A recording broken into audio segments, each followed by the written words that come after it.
Cheguei, galera, ligada no canal da poesia, finalmente com Álvaro de Campos, heterônimo de Fernando Pessoa. Álvaro de Campos, a literatura completa dele. Vamos falar sério e vamos começar aí a análise literária de Álvaro de Campos. Álvaro de Campos, galera, era um personagem aí, né, um heterônimo do Fernando Pessoa, um dos heterônimos do Fernando Pessoa, que ele criou e ficou conhecido aí como a sombra convexa de Fernando Pessoa. Por quê? Esse apelido, né, de ser conhecido como a sombra convexa de Fernando Pessoa?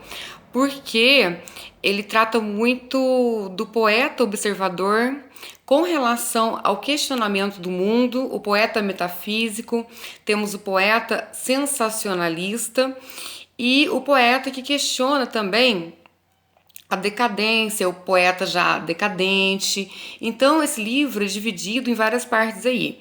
Tem o poeta que traz aí questionador de sentimentos, o poeta decadente, o metafísico, que é o que eu mais gosto, e sempre aí questionando ideais, ideologias e ideias. Álvaro de Campos, eu separei para vocês, é claro que a poesia mais famosa dele é Tabacaria, aonde ele esboça bem o metafísico, né? Mas separei para vocês porque eu já fiz um vídeo exclusivo de Tabacaria, algumas que eu acho que marcam bastante este heterônimo de Fernando Pessoa, Álvaro de Campos. Essa aqui é um trechinho que eu gosto muito, porque ela vaga muito entre a sensação do sentir e justamente quando o sentir cai num quesito de contestação aí. Vamos lá. Quando olho para mim, não me percebo. Tenho tanto a mania de sentir que me extravio às vezes ao sair das próprias sensações que eu recebo. O ar que respiro, este licor que bebo, pertencem ao meu modo de existir, e eu nunca sei como hei de concluir as sensações que a meu pesar concebo. Nem nunca propriamente reparei se na verdade sinto o que sinto. Eu serei tal qual pareço em mim? Serei? Tal qual me julgo verdadeiramente? Mesmo ante as sensações, sou um pouco ateu. Nem sei bem se sou eu quem em mim sente. Percebam que maravilha quando ele enfoca que ele não sabe quem é ele, ou as sensações que ele vem a sentir aí, elas perspassam diante do que ele sente, ao mesmo tempo tem essa modificação, né? E ele termina aqui questionando, serei, né, tal qual me julgo verdadeiramente? Então ele começa fazendo uma análise das sensações dele, né? E questionando, será que é isso realmente que eu sou, isso que eu sinto? E essa parte de questionamento de Álvaro de Campos faz parte de um trechinho de Opiário, que é muito gostoso e muito bonito de ver essa divagação do pensamento e no final essa contestação. Esses pensamentos cabem a quem, né? É claro que ele sabe que são deles, que são dele, né? Lógico, mas que ele faz aí justamente essa incógnita de se parecer com ele ou não, e de serem pensamentos que voam aí e pensamentos que perspassam as ideias e depois voltam para ele. É muito gostoso esse poema. Separei para vocês também. Esse aqui é interessante porque ele fala de uma indefinição do sentimento de felicidade, porque aos olhos do leitor, o que é felicidade para você é diferente do que é felicidade para os outros. O que é felicidade para mim pode vagar aí bem distante do que é felicidade para você. Aos olhos de quem lê, depende aí do contexto de felicidade. Vamos lá. Tudo que se funde no movimento e cada arbusto fitado nem é o terceiro que está a seguir. A bondade da chama noturna em casas distantes, os lares dos outros meras estrelas humanas na noite, a indefinida felicidade para nós de ver os outros à distância.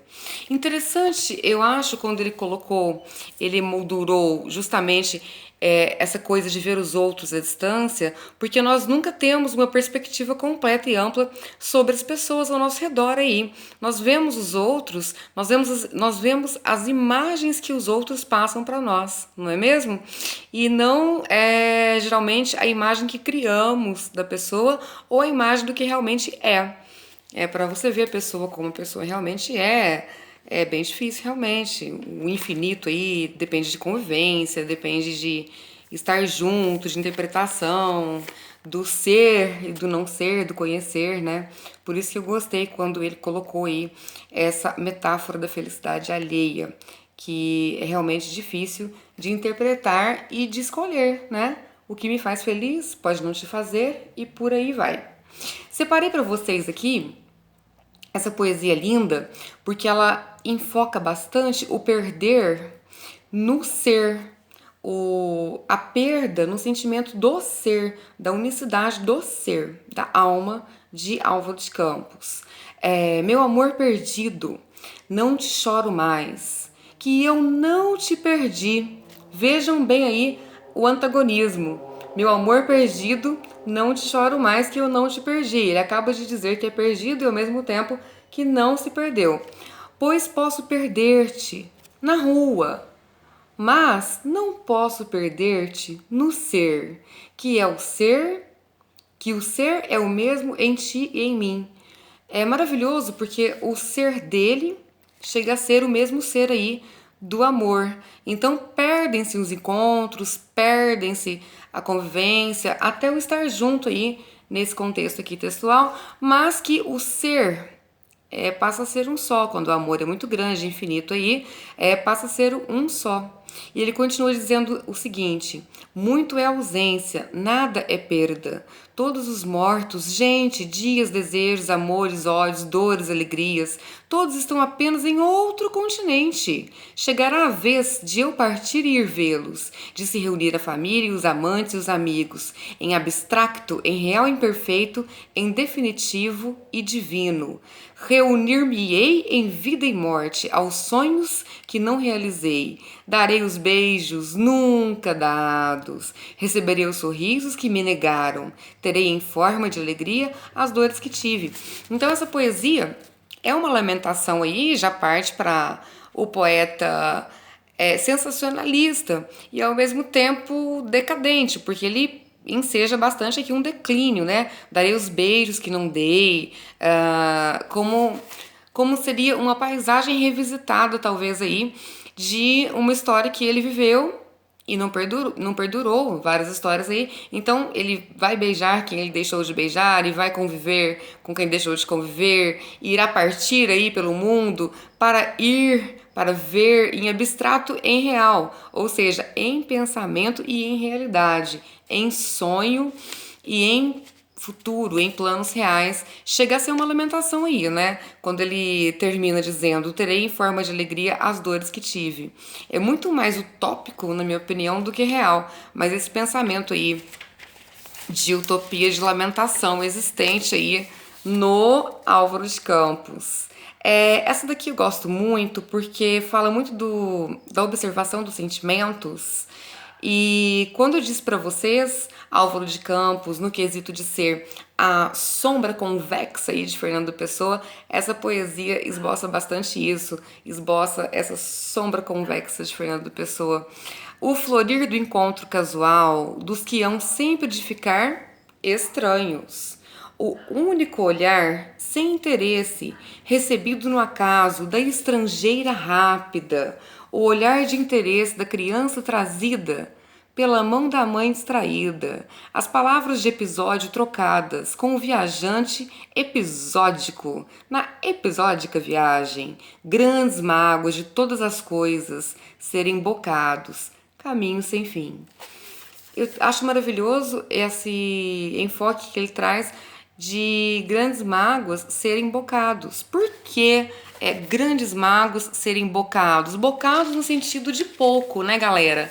Porque a mágoa que chega a ser grande, vasta, infinita aí, com o decorrer do tempo, ao esmiuçar das horas ou ao esmiuçar dos dias aí, ela passa a diminuindo, diminuindo, diminuindo, ele vai filtrando, filtrando, filtrando essa mágoa até que a mágoa seja, as grandes mágoas tornam-se bocados. É interessantíssima. Essa daqui eu separei para vocês, que eu gosto muito de Álvaro de Campos, que é muito interessante, porque já é da parte aí que eu mais gosto de Álvaro de Campos, porque cada um tem sua preferência aí, eu gosto mais do Álvaro de Campos metafísico, né? O engenheiro metafísico, questionador de ideias e de pensamentos aí. Eu vou ler para vocês. Se nada houvesse para além da morte, nada, e que o espírito é pronto a querer o que a imaginação em vão procura, não fosse nada. E só um vácuo inteiro. No mundo, o enorme mundo perceptível não fosse nem o azulado das ondas, nem a antecâmara da realidade, não outra coisa que o oco dele próprio e vazio do ser implodindo, éter da ininteligibilidade, onde o erro da razão sobre montes e vagas, sem nexo em existir, em leis flutua. Quem sabe se o supremo e ermo mistério do universo não é ele existir? Com inteireza tal em existir que não tenha sentido nem razão, nem mesmo uma existência de tão única. Concebível meu espírito corrompe-se ao místico furor do pensamento de horror sem dor. Se o mundo inteiro, abismo sem começo, poço sem paredes, negro absurdo, aberto, noturno, absurdo, ainda mais negro, não tem possível interpretação, nem intertemporalidade no futuro da razão ou da alma ou do universo ele próprio. Percebam que ele começa num questionamento sensacionalista, depois ele passa por um questionamento realmente do ser, do sentimento, da felicidade, de fazer aí o que ele deixou de fazer, ou de correr atrás aí dos erros, né, dos amores perdidos, e depois ele já vai para uma questão muito mais analítica e metafísica, quando ele começa a questionar a existência do mundo. Esse mundo obscuro, cheio de abismos e negro, negro, negro, negro, que ele enxerga, que ele vê, porque já é o poeta aí metafísico versus aí divagando o poeta em declínio, né? Em decepção com o mundo, com as pessoas, com os sentimentos e com a intertextualidade presente no tempo, porque ele cita bastante a existência tão única concebível, de horror sem dor. Por que de horror sem dor? Porque justamente é aquela questão de você analisar e aceitar a vida como ela é, o mundo como ele é, e ao mesmo tempo, vendo a realidade do que é, questionar essa realidade. Por que é assim? Por que acontece dessa forma? Por que para mim é tão negro, tão escuro, tão absurdo? Tem algo de brilhante aí no fundo? Tem algo que pode ser um experimento de ideias aí, um pensamento divagando. Então, Álvaro de Campos, ele traz aí no coração dele a existência do poeta questionador, do poeta que vai além aí do sentimento, da sentimentalidade, do coração. Ele passa sobre a sentimentalidade, posteriormente ele já vai rumo ao questionamento que vaga além do eu, vaga além da alma. Ele vai para o questionamento do mundo, das pessoas, das ideias, do que é felicidade para mim difere bastante do que é felicidade para você. E isso aí depende muito dos olhos do leitor. E ele conta aí ao decorrer da obra dele, a vida que ele teve, né, do heterônimo do personagem. Eu gosto muito o poeta observador. O poeta decadente é meio triste, né? Inclusive esse livro, galera, ficou conhecido aí para algumas pessoas que o leram, que Álvaro de Campos era praticamente uma peça de teatro. E uma peça de teatro ambulante, né? Mas que na verdade ele era o personagem e faltava-se aí, sentia-se uma lacuna na peça ao redor dele, que ele via o mundo, praticamente as pessoas, como uma peça de teatro de tão ampla e tão singular que era a visão dele, do eu dele, do eu lírico dele, do ser dele, ok? Deixo a indicação para vocês maravilhosa do Heterônimo de Álvaro de Campos, gosto muitíssimo, mas assim, eu não vou negar para vocês que a minha poesia predileta aí de Álvaro de Campos é Tabacaria, com certeza, do metafísico, que já foge aí da juventude sensacionalista e também não chega aí na depressão, né, do poeta decadente, solitário, sozinho, mas que é o metafísico questionador do mundo. Tá aqui Fernando Pessoa, poesia completa de Álvaro de Campos, tem românticas também, de amor, de coração. Tem também a parte dos delírios lúcidos. Os delírios lúcidos são deliciosos, porque na verdade não chega a ser um delírio. Ele imagina que seja um delírio aí, mas ele puxa num caráter de delírio lúcido e é uma delícia apreciar Álvaro de Campos.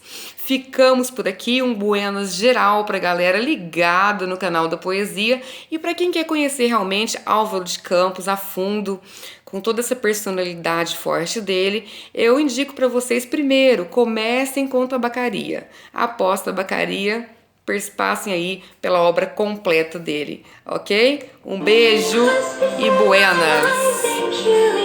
Poesia completa de Álvaro de Campos. O poeta decadente, o poeta metafísico, o poeta sensacionalista, o heterônimo mais lindo de Fernando Pessoa, a sombra convexa de Fernando Pessoa. Ficamos por aqui. Buenas, galera!